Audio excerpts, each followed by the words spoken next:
నా పేరు సామ్రాజ్యం అన్న.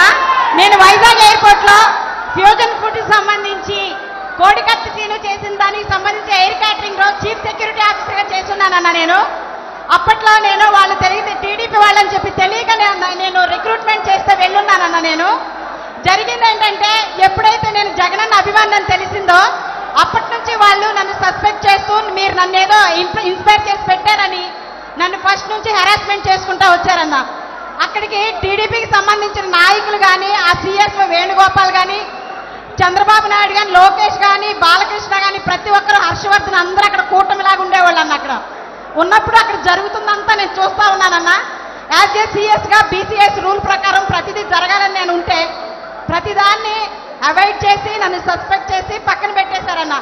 పెట్టేసి ఏదో ఒక రకంగా నన్ను హెరాస్మెంట్ చేస్తూ నేను దొంగతనం చేశానని నా మీద దొంగతనం కేసు కట్టి ఎయిర్పోర్ట్ డైరెక్టర్కి నా మీద దొంగ కేసు పెట్టించారన్న.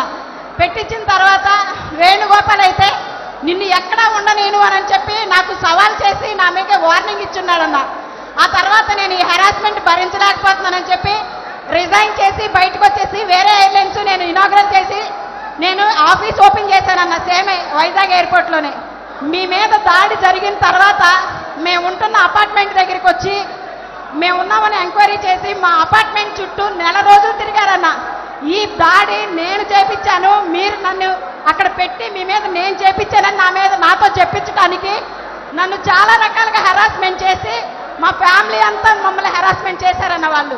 అయినా కూడా మేము ఏంటంటే డిసిప్లిన్ ఉండాలని బయటికి రావడానికి భయపడి పిల్లల్ని తీసుకొని ఫ్యామిలీ అంతా మేము షిఫ్ట్ అయిపోయి వెళ్ళిపోయామన్న రిజైన్ చేసి. కానీ ఎయిర్పోర్ట్లో ఎప్పుడైతే మీ మీద దాడి జరిగిందో అప్పటి నుంచి నేను చేస్తున్న ఆఫీస్ కానీ మొత్తం తీపిచ్చేశారన్న.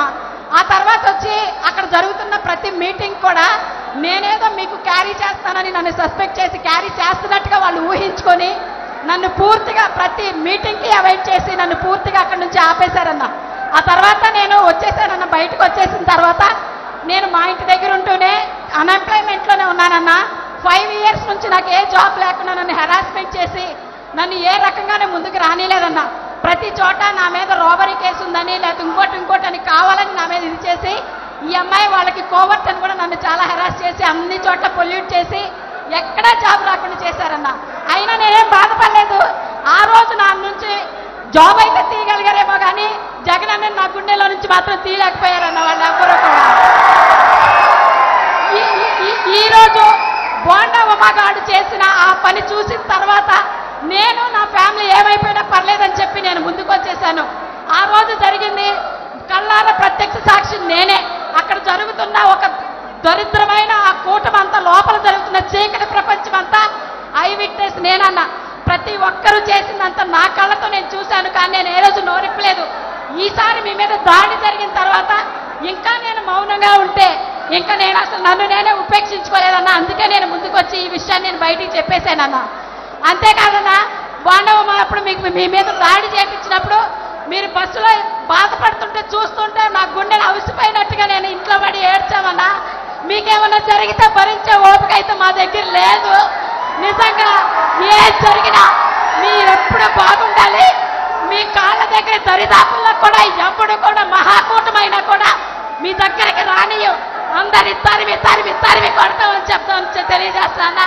మీరు బాగుండాలి. ఎప్పుడు మీతో కలిసి ఈ యుద్ధంలో ధైర్యంగా పోరాటానికి మేమంతా సిద్ధమని చెప్పి మీకు తెలియజేస్తానన్నా.